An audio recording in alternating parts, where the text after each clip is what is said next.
Discover the power of music to heal and uplift. Introducing NeuroVibe, where rhythm meets recovery. NeuroVibe fuses ambient music textures with rhythmic layers to create music that goes beyond relaxation. It's crafted to resonate deeply, perfect for relaxation, self-reflection, or therapeutic sessions. NeuroVibe invites you to connect with your inner self through immersive sound. Explore NeuroVibe today on SoundCloud and experience the transformative power of music. Tune in, find your vibe, and discover what NeuroVibe can do for you. For more information, check out NeuroVibe on SoundCloud today at soundcloud.com/NeuroVibe-brainspotting. NeuroVibe is intended for general wellness and relaxation purposes and is not a substitute for professional medical advice, diagnosis, or treatment. Explore NeuroVibe now on SoundCloud. Dive in, find your rhythm, and feel better with NeuroVibe.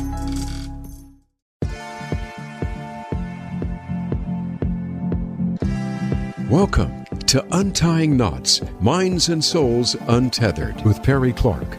This program looks at mental health from unique perspectives and shows you how to manage your life by finding the knots that help you and stay away from the ones that could be a disadvantage. Now, here is your host, Perry Clark. Hello all, welcome back to Untying Knots, Minds and Souls Untethered. I'm Perry Clark, licensed marriage and family therapist, here with you. And I want to remind you, as always, this podcast is for entertainment and educational purposes only. Please seek out a therapist in your area to work with your unique issues as we go forward into what the world's going to be like in our future months. So if I sound a little raspy at the moment, that's because my asthma has been triggered. And so if I start coughing, you'll probably hear me pull away from the mic as much as I can. But just if my voice sounds a little different, that's the reason. But otherwise, we have a delightful podcast for you here today, as I managed to get a hold of someone from the recent Big Bad Con 2024 convention that I was attending this last month of October, who was sitting on one of the panels that I went to, which was started by Mark J. And I actually can't have to say I actually don't have the name of that particular panel handy, which is an oversight on my part. But this was one of the individuals who was on the panel, and I very much liked what they were said, and they were very much willing to come on and talk with us a bit more about life, world, being in the TTRP or tabletop role-playing field, as well as doing actual plays too. So I'd like to introduce you to Logan. Also known as Logan the GM, is a writer, game designer, and actual play performer, and an administrator for the all-PoC TTRP collective Apochromatic. I may be mispronouncing that, but I think I'm close enough. Unlimited. His published works include contributions to Daylight Publications, Supers, and Sorcery Portal Portfolio Series, Twin Drums, Wagagu Chronicles 7th Era, which sadly I heard that they weren't going to be actually producing their game, and they released their book, which would love to have that in hardcover as opposed to just the PDF. The Apochromatic Unlimited zine. As a performer, you can catch him in actual play productions such as Entropy Emporium's Girl by Moonlight game, God Complex, where he portrays Roswell Chief Garmin, a seasoned mechanic turned team captain, and Dareful Academy's Bloom and Blight, another Girl by Moonlight series where he plays Victor Wolfsbane, Brightburn, a cybernetic magic boy with a penchant for motorcycles and bad attitudes. Don't we all have our little bad boy or bad girl or bad person moments? In addition to performing, Logan is in the process of producing The Walled Garden, a Girl by Moonlight actual play chronicling the adventures of individuals from Earth transported to a fantastic realm of knights, magic, and colossal insectoid creatures known as the Leviathan that can only be taken down by magically powered mecha called engines. You can catch Logan online, often talking about his pets, the virtues of giant robots, and magical anime and game design. Logan, the GM, welcome to Untying Knots, Minds and Souls Untethered. Well, thank you for having me. Hi, that was great to hear. I know it's always interesting to hear about yourself. But thank you for having me on. Thank you for being here. And I'll start with and we will be hearing some dogs in the background if you're hearing that. We love our little furry babies. But as we start with our usual question, how did you get here? Okay, that's a hard question to like pinpoint the exact moment. But I mean, if we're going to talk about whatever you want to share. Yeah, but if we talk about like tabletop, I have had like to condense this into something digestible. It started with me getting out of college and realizing I didn't have a lot of friends now that I moved away back from where I made all my friends back home. And when I got home, I was like, okay, I need to find what are people doing. And a lot of people were at the time playing Dungeons and Dragons. And I had played a little in college. Really, it was like 2-3 games, nothing big though. So I joined in with some a friend of mine, well, ex of mine's boyfriend offered to join in his game. That was about 10 years ago now. And I just kept going. And about 3 years ago, we're probably the height of the pandemic, and I can't go out and play games with my friends. We can't go anywhere. We can't do anything. But there's a thriving online scene of performers and just people who are looking to play in games. And I started putting myself out there on Twitter, formerly Twitter, X now, but it was Twitter when I got there. But I started just kind of, hey, I want to join in these games. I want to see what everyone's up to. I want to see what I can, what is everyone doing? And I got reached out by a group called Queen's Court Games. Ah, yes. Yep. Are you familiar with them? Yeah, I very much enjoyed their Harlem Unbound, and I've actually been listening to a few of them. In fact, the day of Big Bad Con, when we had the big meet and greet, I then ran into the characters I ran into Aaron, who's the game master, as well as Lucas and Subra, which were the character names. No one was from Transplanar, and I'm blanking on where Subra was from. I had just been watching Steal the Show from them. Yeah. I was reached out directly by them, by Queen's Court, and they said, hey, we like what you're putting out there online. We think you'd be really a good match. I later found out they thought I had done work before in the past, but they hadn't. But I started with that, and it was a really good experience. I got to meet a lot of people from it, and it kind of exploded from there. Like really fast. I went from like maybe 200 people following me on Twitter, which were honestly a lot of people that I knew in real life, to like, I think in 1 month I went from 200 to like 2,000, just people I had never heard of, never met. And then it just kind of started growing from there. And I really got a good sense of like, there is a thriving, active community in tabletop out online trying to make some kind of impact.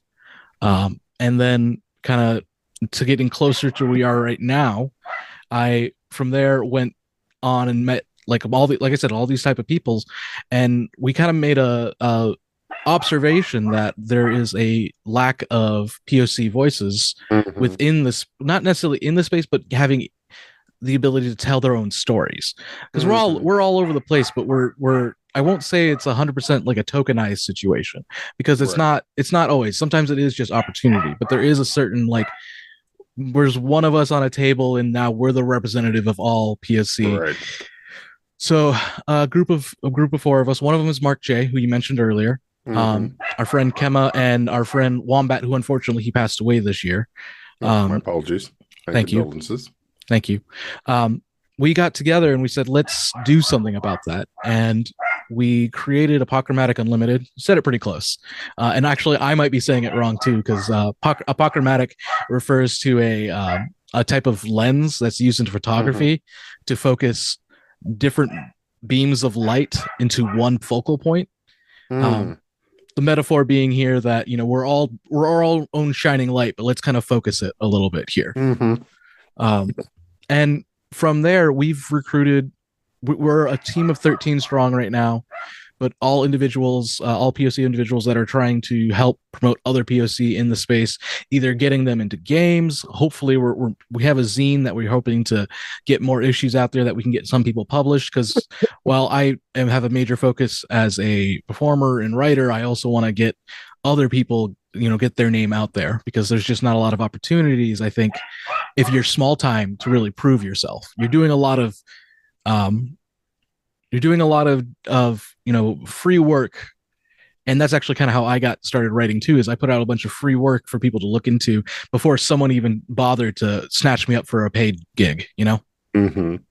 Which I think also, because I think I happen to be scrolling through Apochromatic's Blue Sky, and I saw the post about the APOC Unlimited BHM Celebration 2025. Yeah, we're trying to.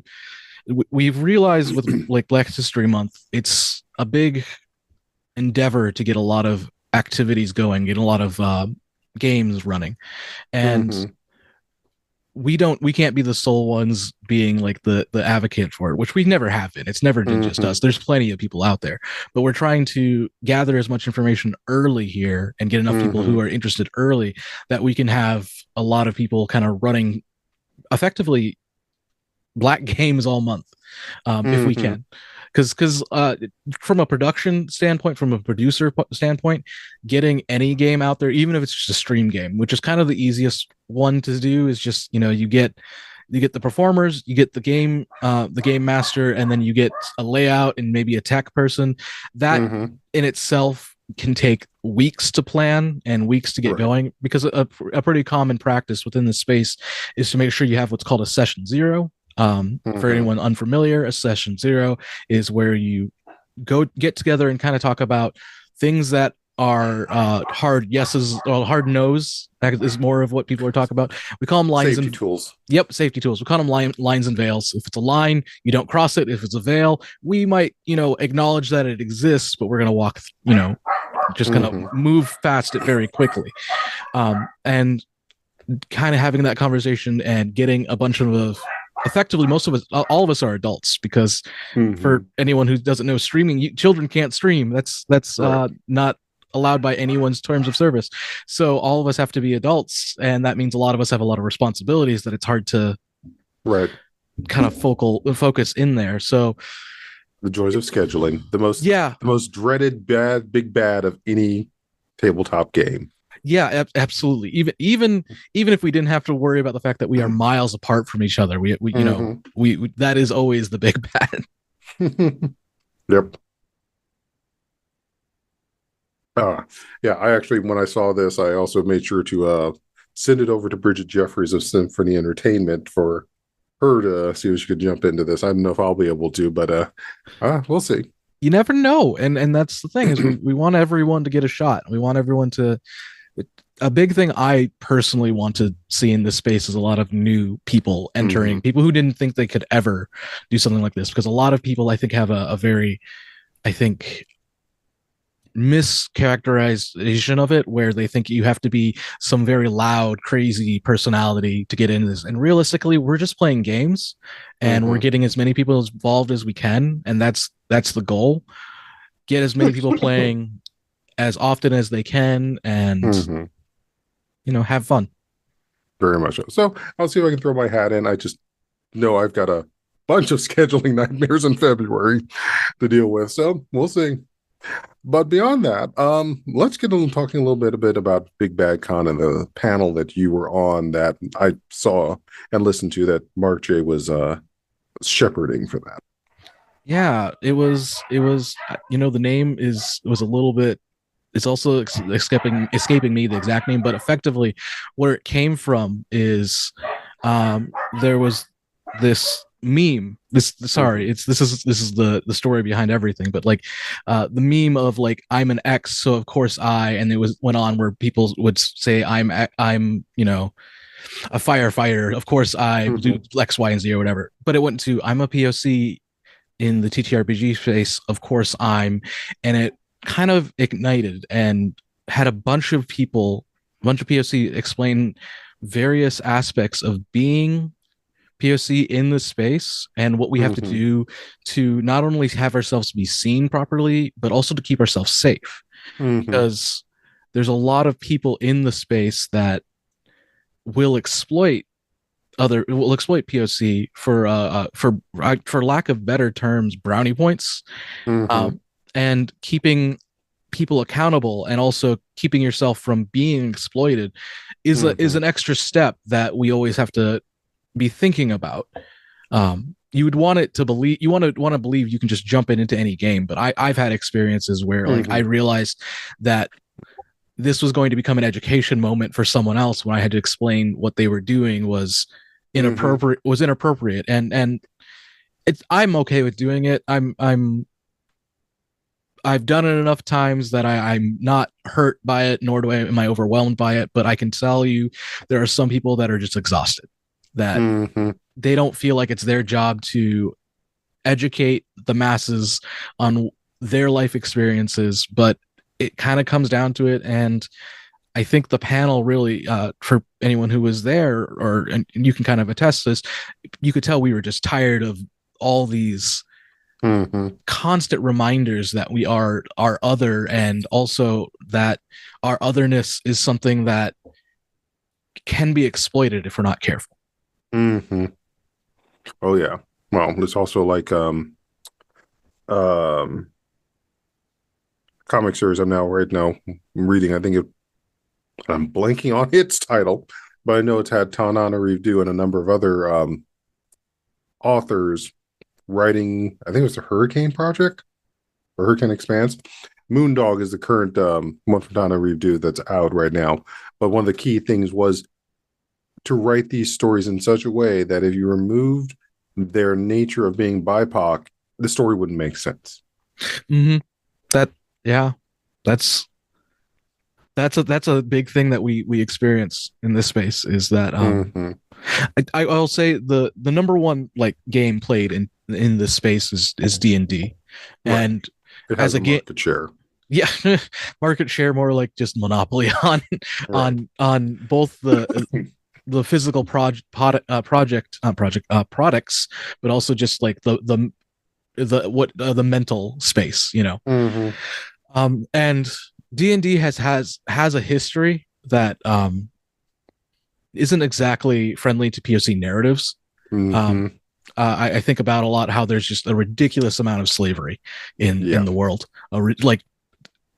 especially in a world where you have magic, and you're kind of like, well, this would make slavery very obsolete if I could just literally carve things with magic. I don't know what's going on here, but it's been something that I know, like a lot of POC will say, my characters are always like the same ethnicity as myself. Especially with, I mean, I'm Black, so my experience is very tied to like other Black players where like, yeah, all my characters are Black. I don't mean for them to all be Black, but their experiences are very much married to that experience of being a little bit othered.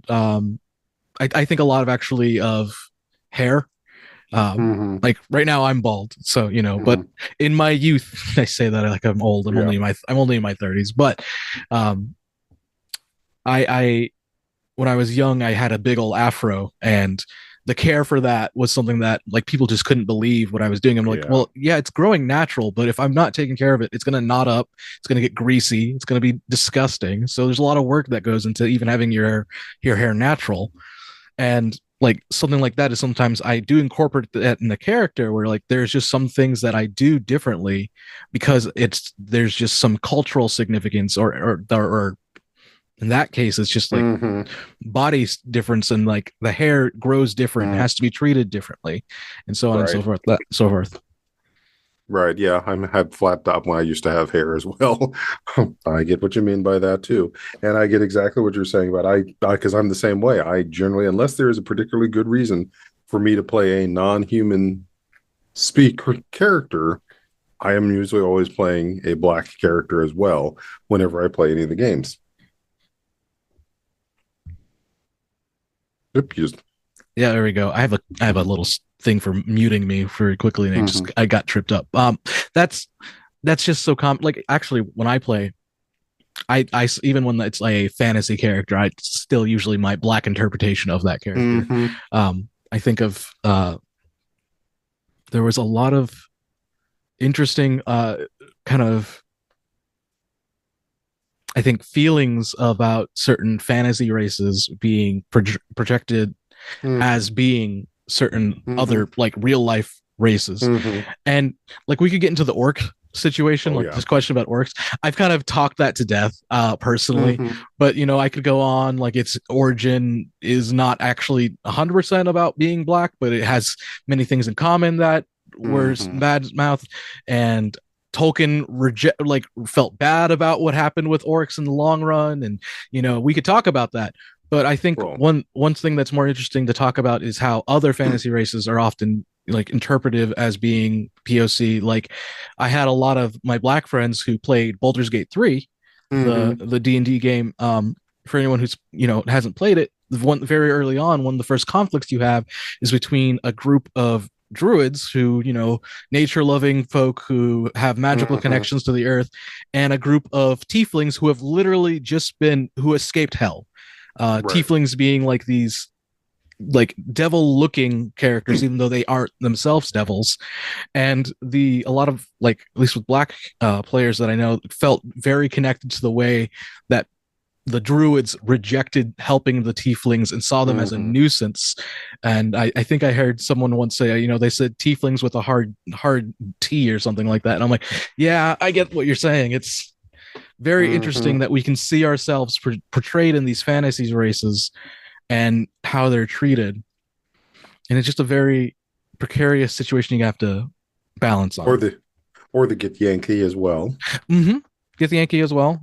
Any of the non-human ones, you can tell there was like I'll say foreign influence when clearly it's just like, we're not familiar with it, so we're going to base it off of something that's different. And what was different to the game designers of the 70s and 80s was more often than not, foreign country, but it might also be a sub-in for a group of people. And yeah, very much so. And I think it extends also further into the materials for the worlds and so forth, that most games are set in the D&D universe tend to happen off the Sword Coast, and you have certain obviously locations, and it makes sense from an IP standpoint. I mean, there's a mechanical standpoint to all of that, but the standpoint of developing the world, you've given hints about it. I know when they came out with Tomb of Annihilation, I was so hopeful for that particular setting, and then once I read it, I was so pissed, and then out of spite, I rebuilt the entire scenario, the setting, filling in the gaps for what had been done. And then I set a game there, and I set the criteria. Everyone had to play from this culture as opposed to being ones coming in from outside. Yeah. And it was them trying to take care of their home during the Death Curse. That was the first adventure I ever ran, actually, Tomb of Annihilation.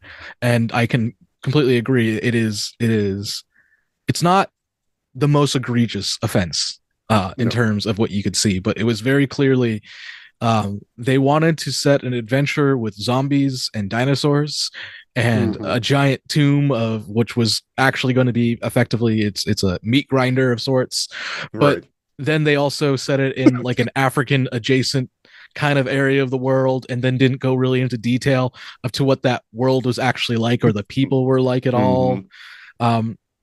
It's interesting, and you do like a good point. Like you have to play an outsider coming in, meddling in that space, according to the adventure.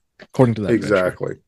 Yeah, and so that just irritated the hell out of me. So I got spiteful, and it motivated me to recreate the world itself. And I did speak about this on the Campaign Spotlight podcast when I talked about my game called Charlton Pride and the adventure that. Yeah, Tomb of Annihilation is there. You're not going anywhere near that thing. I have something else in mind just based off of the history that I have gone through for Chult, and this is what we're going to be playing for. But you're here to save your home. Which was actually kind of funny because I did allow one outside character, and it just flipped the whole adventure party narrative that now the outsider was the single token character for the group. Yeah. What's the outside world like? What are they doing out there? Oh, that's strange. That's weird. Why do they eat food like that? That type of situation. Yeah. Yeah. So that was one. And I know right now, if I want to play D&D, I want to set it in the my Chalt world after all the work I did to build it. Mm-hmm. I think that's a common. A lot of things with like POC DMs, like they do a lot of work to kind of make things. I don't want to say palatable, but actually, I guess at least more close to our experiences. And you end up doing a lot of like that. I think a lot of, if you look at the D&D podcast or actual plays that are out there that are run by POC, they're either set in a completely unique world that they have complete control over, or I feel like there's a lot of like, let's do this but make it black, or let's do this but make it Asian, let's do this but like do and the adventure different. Which then also becomes the aspect of what are those criteria and parts that's going to make it quote unquote black, Asian, or any POC, but that also doesn't become stereotypical, or at some points it's like comedy is great, but there comes a point where it's like I'm kind of tired of everything always being comedy. Yeah. Oh, I'm right there. Like that. There's value in comedy in that it's something that is more easy. Like you can ease into it, but it's. I also crave drama. I crave intrigue. I crave dealing with your negative emotions in a very powerful way, but also a very positive way. And I think humor is a good way of deflecting. Right. Well, and so let's get into a little talk about that too, because I mean that is also one of the things I know as I play and I've talked with others is that playing the tabletop role-playing games is also a way for us to deal with psychological issues. And I'm wondering if you can speak a little to what the work you've done with the TTRPs has also helped and allowed you to work through issues on a mental health level. Yeah, it's okay. So tabletop is therapeutic. It's not therapy. Let me first say that. Let me first say that because there are some people that I have met both in the real world, meet space as we call it, or online, where they are fully trying to work through a very complicated issue that people at the table did not consent to work through, and also could not be equipped to do it, even if they did consent. They just wouldn't have the ability to. Having said that, for me, I've been able to. I mostly have been running games my entire like tabletop career. Very recently, I've been able to be a pretty active player, which has been really nice. But through running games, from a therapeutic standpoint, I've been able to explore various characters, both in like playing the big bad guy, the villain of the scenario, and having fun, having my villain moment, but also playing very vulnerable people who have been victimized or who have been led astray and now have to deal with the reality of their actions. And I'd say like one big thing for me is that by doing this for so long, for over 10 years now, and embodying so many characters, I've really been able to look inside about kind of look inside and what I feel and what others feel, and empathize and sympathize. Well, more sympathize. Empathy, I haven't felt everything, but I can sympathize with people a lot more, and I can also, because I've been constructing these scenarios for a long time, I can kind of help guide people into a better sense of like what might be a more cathartic moment for this character. You do have the benefit in tabletop that you can construct that very dramatic, very over the top scene that you fantasize in the shower. I get to have that conversation and finally get my say, finally get my feelings out, and everything will be okay. And in real world, that doesn't happen really. Maybe you're lucky. Maybe you got lucky and you got that one conversation in, but like, no, it doesn't really happen. But in tabletop, it can happen almost exactly what you want, how you want it to. Right. And which, yeah. I was about to say, just another standpoint that comes at least from the therapeutic side. Some refer to it as restorative justice. I tend to think about it as emotional justice, and having that space where people will actually be accountable and recognize the significance of the pain that has been caused. That just doesn't always happen, and sometimes the most healthy thing for us to do is be able to recognize we may want that, but we may never be able to get it. And a tabletop might be a place that we at least get a sampling of it. Correct. Absolutely. That's kind of been a big thing, I think, with a lot of people lately when they're playing their games. There's a very real, I think, trend to move away from games that are more mechanically inclined for combat, like D&D, to try and lean into some more emotionally gripping games and games that help you grow a character. So, yeah, in some cases, more narrative, story driven than what often is referred to as hack and slash. The idea, which is similar to in most video games, and you're grinding something down to get the experience points. Yeah, and I think there's something to be said that like a hack and slash game could be very narrative and very emotional, but I don't think they're always built for it. So it's just been interesting to see, in terms of game design, games that are coming out that are built for that. I'm trying to think of a game that's not a Powered by the Apocalypse, but Powered by the Apocalypse is a great system to do something like that, because it's a game about moves instead of specific like magic abilities. You have a certain thing that's in your tool belt, and you can use it, and you can have your shining moment there, but it isn't always a shining moment of combat. Sometimes it's you diffuse the situation because you have the special move to do it. Right. So lovely said and put. And I think that's a good place for us to go and take a break. So I'm Perry Clark, licensed marriage and family therapist, here with Logan the GM on Untying Knots, Minds and Souls Untethered. So folks, stay tuned for our second half. We'll be back with a bit more. And in the meantime, just think about what games you want to play and then see. And we'll be back shortly.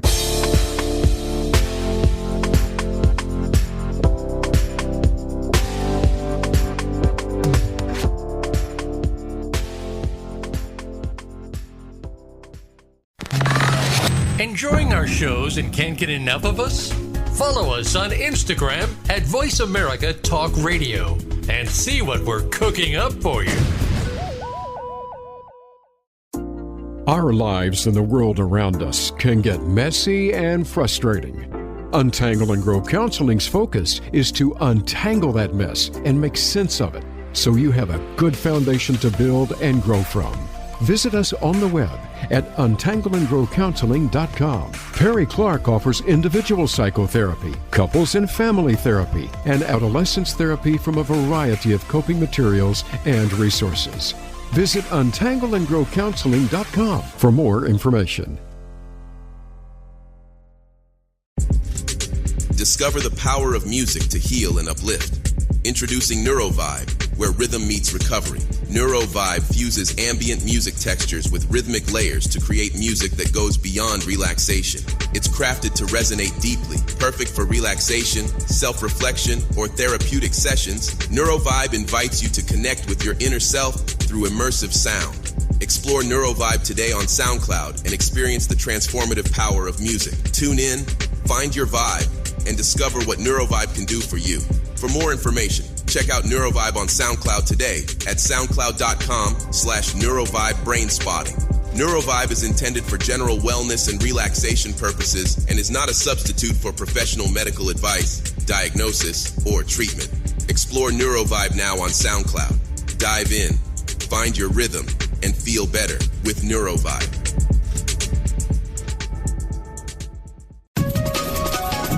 Live up to your fullest potential.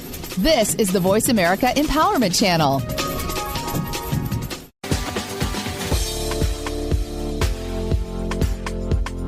You are listening to Untying Knots, Minds and Souls Untethered. If you have a question or comment about our podcast, send an email to pclark@untyingknotspodcast.com. That's pclark@untyingknotspodcast.com. And now, back to the program. Hello, welcome back to Untying Knots, Minds and Souls Untethered. I'm Perry Clark, licensed marriage and family therapist, here with Logan the GM.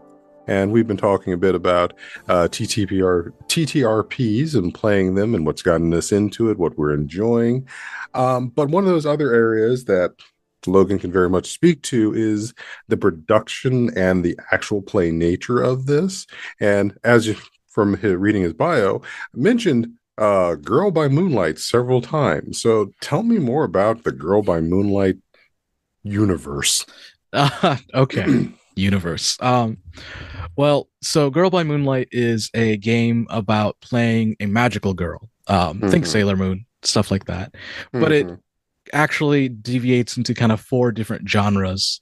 To explain it a little bit, it's a hack. Well, not really a hack. It's more modified than what you consider a hack. It is its own system of Blades in the Dark, considered a Forge game, because any game that is based on Blades is called Forge in the Dark. And that is, it is a game about your being a magical girl in kind of a doom situation.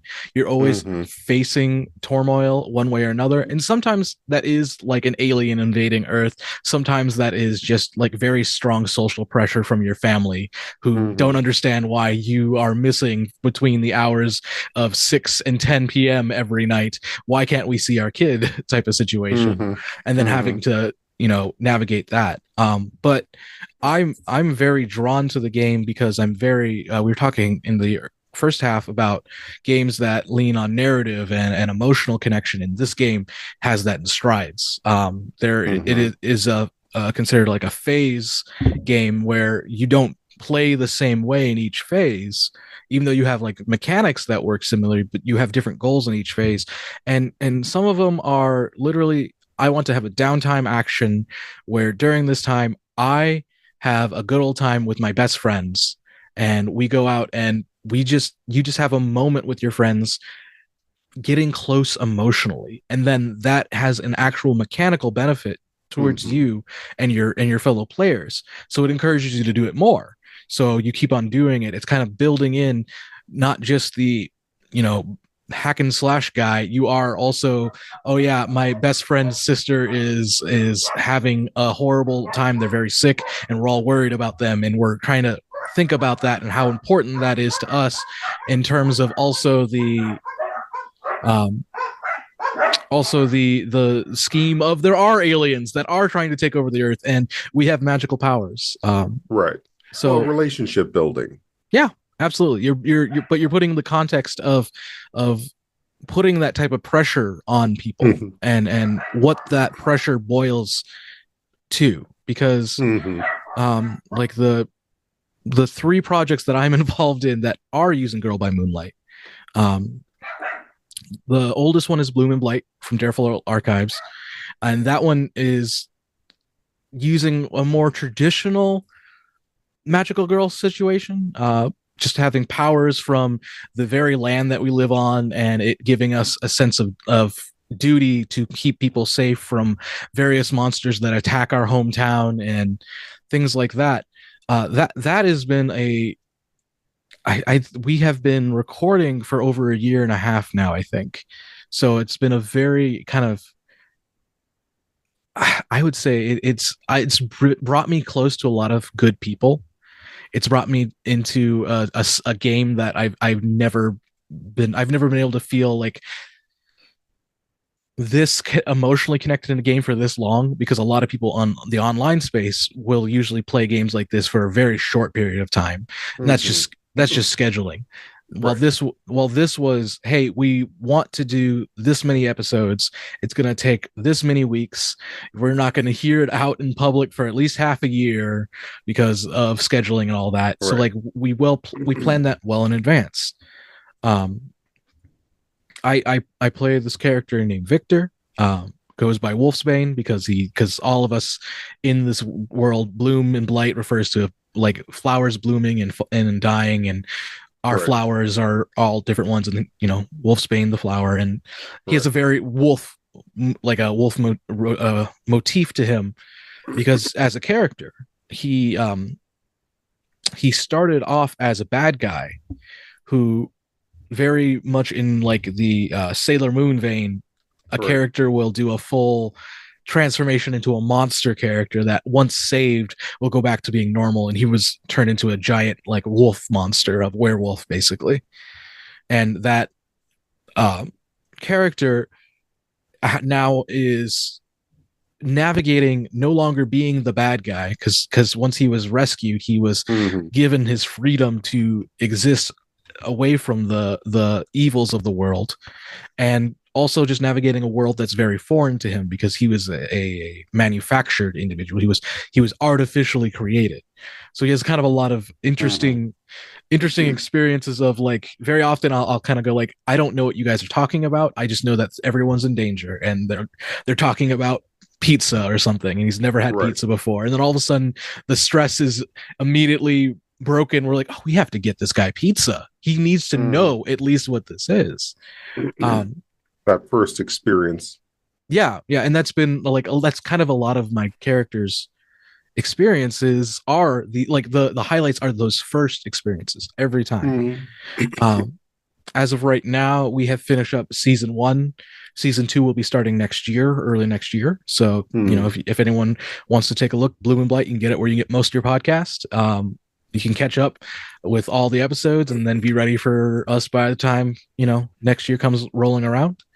I got to ask this little question, because I've noticed when everyone talks about podcasts, there are ones that I go look at it for the podcast player and I don't find it. And then I look, oh, I found it online. I found it on Twitch. And yet it's like, yet I'm not finding it anywhere on just the audio option. So what's going on there? What do you, oh, okay. So audio only for like a lot of those productions. So Bloomlight is specifically podcast. I like to use the specific language when we're actually talking about that. Actual play can be audio only. It can be video as well. That I will use the term when there's video, VOD, video on demand. Okay. Those are probably the reason you're going to have a hard time finding a lot of those in my experience. And I am 100% guilty of this because I'm in charge of some of those productions as well. It's just harder to automate the process of uploading it to YouTube at a very reasonable time, because you just got done with like a 2-hour, 3-hour game and you're exhausted and you don't want to deal with that. And if you're not quick, Twitch will delete what you just made. I mean, you got like 2 weeks to do it, but I will tell you, like, a lot of the emotional energy that goes into playing these games, especially when you're performing, because there's kind of a difference. I like to say there's 2 audiences when you're performing. There's for everyone at the table. There's that. Because you also have to be one of the reasons why we call them games, because the goal is to have a good time. You play games to enjoy yourself. But then there's obviously the people that are listening at home. So I think a lot of energy goes into those, get it done so we can just have it done. Right. And then, like I said, I'm 100% guilty forgetting to put it back, upload it online. It happens, but I have noticed that has gotten a lot better. But when I say podcasts specifically, I do want to mean just audio only. So like you can find Bloom and Blight on Spotify. I know it's on YouTube as their YouTube podcast series. Gotcha. A lot of, I mean, you should be like, there's a lot of RSS feeds that will upload your content everywhere for you. I'm personally curious how the podcasting game all works for those providers for podcasts, because I'm like, y'all are just sharing the same thing everywhere. I don't know who's getting the biggest piece of the pie here, but right. And this will be an RSS feed podcast, so go out to all the players and such. And because I know there are points where it's like, I hear you guys talk about one, it's like, oh, I really want to listen to this. And I'm more likely to be listening to it on my headphones or while I'm driving or at the gym, and then discovers like I can't find it. But no, wait, why is it's on YouTube? It's on, and I can't just download it for when I do have that moment to sit and listen. Yeah, and I think that's a growing pain situation. I think, gotcha. because actual play. I mean, if we were looking historically at actual play, it really was a visual, like, well, it was an audio like only experience for a long time, and then visual came in when you had like Critical Role really become massive. Although at the same time, when Critical Role was out there, it was the Adventure Zone with the My Brother and Me guys. They were doing audio only at the exact same time. So like there was just I think the general view right now is mostly on getting content made, not necessarily making it as available as we should. That's my criticism of everyone else in the space. I am, like I said, I'm right there too. There is a definite need to get it more accessible for everyone, because like you said, you don't necessarily have time to download it there. It'd be nice if there was just an audio format, and it's not that hard to do. It's not that hard to strip the video and just put it in a podcast form, but that's an extra step, and that's kind of another issue of skills, because not everyone in this space has audio and video expertise to be able to do that easily. But I'm hoping to see that change. I'm hoping to be involved in part of that change. I would like to personally start a bunch of Skillshare programs with folks in this space, because there's a lot of people who know things but don't have the time to do it all the time. So it'd be nice if they could just teach someone else, and then they could learn something else in exchange for that type of thing. That, or working with other POC audio video editors as well, would probably be a good thing too. Yeah, absolutely. There's a fantastic one out there. Their name is Eli, goes by a little ghost with satyr horns. But they are a fantastic editor. Oh, they are amazing. And they have so much content out there for teaching people for like audio editing and things like that. But like, I also know that they do not suffer any fool when it comes to anyone who's kind of wants to come up with them with half-assed with an idea. So they're very much someone who wants to be involved in the space, but doesn't want to be involved in a, halfway there amount of space. I don't know if that's the right way of putting it, but like, yeah, there's have, for lack of a better word, have your shit together. Yeah, absolutely. That's the big thing, is that there's a lot of passion in this space, but it's not a lot of passion that's always directed in, I don't think it's directed in as creatively as it could be. Kind of going back to Girl by Moonlight. So Bloom and Blight is a game I use that has post and pre-production done to it. It is audio only. We do full edits. We do full soundscapes. That is a higher level of production than most tabletop podcasts out there. Conversely, I play with God Complex with Entropy Emporium. That is a simple stream game. There is no extra editing. There is some music played during the game that you can hear, but it can't be too loud, because you don't want to ever, people have to be heard when they're speaking. But that one is more of your typical, what you're going to see in most places, where a bunch of people are on screen. You see a bunch of faces. If you're lucky, you got some subtitles on there, because there's a lot of software now that can capture that. But it's not a whole lot of information, and it's not very heavily produced. I actually want to, with the game that I'm producing, The Walled Garden, again using Girl by Moonlight. This one is inspired by giant robot anime, actually, even though Mecha. it's mecha stuff. Even though it's not just exclusively, like, it's meant to be like a magical girl system, but the game has a play set, is what they call it, which is, instead of your magical powers or just yourself, you also can channel them into a robot. And I want to make a series. It's going to be video, but I'm also going to put it into podcast form, because like you, there are people who just want to listen on the go.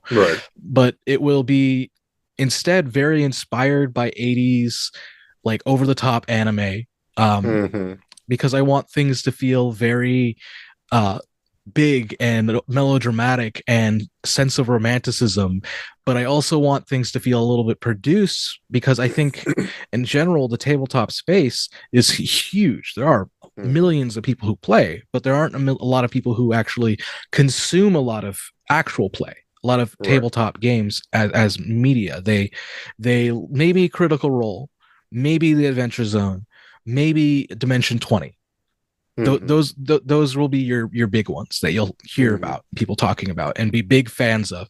But the ones that are really involved in that are diehards. And I think there needs to be a strong effort, at least from a production point of view, to tighten up editing, have more dramatic music, almost get to the point that we're talking in terms of looking like a radio drama. To bring more people into this entertainment form, this space. Not completely radio drama, because there's still games involved, there's still game mechanics. So you're going to involve yourself in a level of like, this is narrative, and then someone says, I want to do something really crazy, like out of character, I want to do something way out there, and then we start negotiating what we can do with the tools that we're given. The variance on the immersion factor. I mean, it would be very different if, like, say, you're watching the X-Files, and at some point Mulder wants to peer around the corner and not get hit, but their variant of the face hugger, what does he have to roll? And we pause to see him rolling that, and that's, I know for some people that can take you completely out of that story experience. For me, it's not, because I've been doing this long enough that like I love to have that expensive that suspense of what story are the dice going to tell, you know? Right. Which is that other one, which I think these are all useful things for people to realize just as they're watching and thinking about that, and having those dreams of, for some of us to also be there playing the game and know that we're not. It is entertainment, but it's also a game, and it's also you exploring a new space with a character that you've may have never been before, and seeing what that's going to look like. Very often in these spaces, you never know. You come in to these like session zeros and just like kind of production meetings with people going like, this is what I want to do, this is what I hope to do, and just either because the dice, because of the game, or because someone else does something that you didn't expect at all, things change so dramatically, and for the better in most cases. I won't say every game I've been in has been, golden, but it has been a very fun experience just to play with people and experience all kinds of different stories from all different types of, like, different directions. Well, and I think, again, it gets into that standpoint that tabletop role-playing, whether it's done in person or on video, is still a pro-social activity. Yeah, we're humans are social creatures. You do poorly when you don't socialize in some form. It doesn't always have to be, you go out and you party. Sometimes it's, you go to your friend's basement with some pizza and some soda and you play D&D, That's still a form of socialization, and that socialization is kind of nice for people who want a low pressure and controlled environment. Well, not to particularly use the love language, there is that aspect of quality time. And even though the game may not be, the game is a form of having quality time with people. Yeah, I think some of my fondest memories of tabletop are when we're not playing, but just being with each other, just being with the people that we love and care for, and having the moments to turn off with all the anxiety and pressures that are being put on us. I had counseling this week, and I talked to my counselor about how the election has really put pressure on me mentally, and he's kind of like, yeah, it's a pretty common thing that we're seeing right now, and his biggest concern is, what are you doing, who are you talking with, what are you doing to keep yourself from spiraling into this. I mean, they call it doom scrolling now. You get on your phone and you scroll and see all the bad stuff out there. And I think for a lot of people, for anyone who wants to get involved or is interested in tabletop, I think it's a really good place that you can explore a very vulnerable part of yourself with a bunch of people that you really trust and care for, and come out a better person. Very nice and very true. And I mean, that's part of as one might say, this is part of what I do when I'm not sitting here being a therapist as well. Mm-hmm. So, yeah. I think that actually kind of gets most of what I wanted to talk about. I guess at this point, I would ask the question: is where other places folks can find you if they want to learn more, watch more of the games, and support this? Yeah, absolutely. So you can catch me on on Blue Sky now. That's basically where, for those who don't know, we did like a massive migration in the TTRPG space from Twitter to Blue Sky. Part of that is just it got too much, but part of it is also just their change in policies and yada yada yada. But you can catch me there at Logan the GM, all one word. You can also catch me with the Apochromatic Unlimited. That's APOC Unlimited on most social medias. You can also go to apochunlimited.com and learn more about us there. We are being active. Like Perry said, you were able to find our Black History Month announcement out there. If you're interested at all, we'd love to have you. But yeah, you can catch me mostly there. I do have other socials, and if you find Logan the GM, it is probably me. It is probably me ignoring them because social media is exhausting. Yeah, it's almost its own workload. Yeah, it's crazy. All right, and we will definitely try to have some of those other links. I'm going to ask you to send me some of the links for where you can get some of the Girl by Matt podcast and so forth, so that we can include that in the notes. And I will try to also include the sign up for the Black History Month as well in the show notes as well. Appreciate it. But thank you for being on here. Thank you for doing the work, and keep playing. Yeah, thank you for having me. All right. So that's all for us today, folks. Look forward to having you back for our future episodes.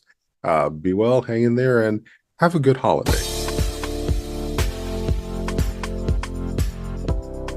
Thank you for tuning in for Untying Knots, Minds and Souls Untethered. Be sure to join your host, Perry Clark, for another episode on the podcast coming soon on the Voice America Empowerment Channel.